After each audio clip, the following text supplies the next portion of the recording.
ભાવનગર શહેરના કુંભાળા રેલવે ફાટકને લઈને પડતી મુશ્કેલીથી લોકોમાં રોષ ફેલાયો।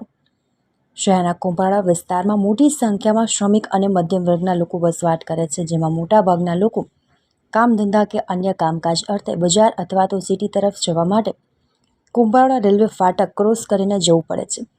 જોકે રેલવે વિભાગ દ્વારા જાણે કુંભાળાના લોકોને હેરાન કરવામાં આવતા હોય તેમ 24 કલાકમાં અનેકવાર ફાટક બંધ હોય છે, જેને લઈને લોકોને ભારે મુશ્કેલી પડે છે અને ફાટક નજીક બનાવવામાં આવેલો અંડરબ્રિજમાં પણ વારંવાર ટ્રાફિક સમસ્યા સર્જાય છે, જેને લઈ લોકોને હાલાકી ભોગવવી પડે છે।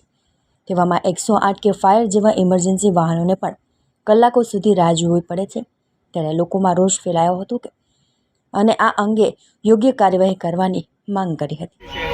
અહીંયા રેલવે ફાટક વારાઘડીએ બંધ રહેવાથી રેલવેની અવરજવર હોવાથી અહીંયા ટ્રાફિકની બહુ સમસ્યા વધી રહી છે અને અહીંથી માણસોને આવવા જવામાં અને ટ્રાફિકની સમસ્યા એટલી બધી હોય છે કે અડધો કલાક લગી માણસો અંદરથી બહાર નીકળવાનો વારો આવતો નથી। એટલે વહેલી તકે અહીંયા ઓવરબ્રિજ બનાવવામાં આવે અને લોકોની સમસ્યાને દૂર કરવામાં આવે અને લોકો પોતાના ટાઈમે અને પોતાના નોકરી અને પોતાને ઘરે ટાઈમસર પહોંચી શકે તેવી સુવિધા કરી દેવામાં આવે એવી અમારી સરકારને નમ્ર વિનંતી છે। અને આ જગ્યાને જલ્દીથી જલ્દી ફ્રી મુક્ત કરવામાં આવે, ટ્રાફિક મુક્ત કરવામાં આવે અને ટ્રાફિક ઉપર વ્યવસ્થા અને સગવડ પણ છે નહીં તો અહીંયા કંઈ વ્યવસ્થા કરવામાં આવે ટ્રાફિક ન થાય તેના માટે। 108 ને એની માટે 108 ને એના માટે આની કરતાં વધારે તકલીફ પડે, એને પણ અડધી કલાક ઊભું જ રહેવું પડે, એને તો રસ્તો જ ન મળે। ફાટક ચાલે કે ખુલ્લે નહીં ચાલે કે 108 જેવી ન હોય કે નાની વાહનવાળા નીચેથી તો સમજો કે એકબીજા પ્રદૂષણની અંદર ધુમાડાની અંદર ધીમે ધીમે નીકળી જાય, પણ મોટી ગાડી તો નીકળી જ ન શકે અડધી પોણી કલાક લગી। બાળકોને સ્કૂલ જવા માટે કેવી મોડું થાય છે? એને પણ અડધી કલાકનો સમય તો હોય જ જાય છે અહીંથી।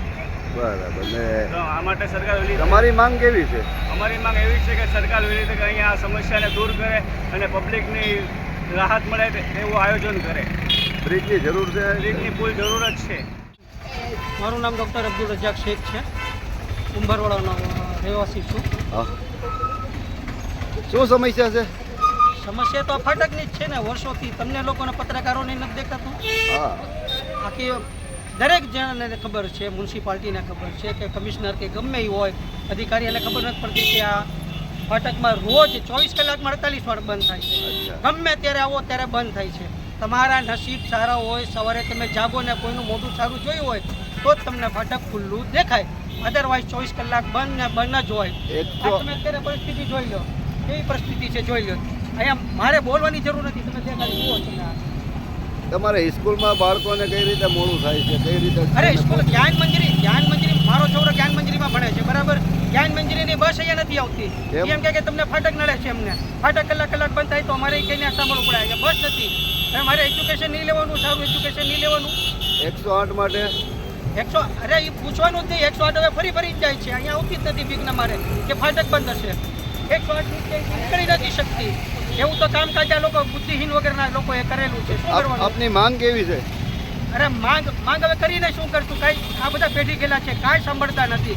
એક ઓવરબ્રિજ બની જાય, અહીંથી પુલ બની જાય તો શું થાય? એના બાપુ શું જશે?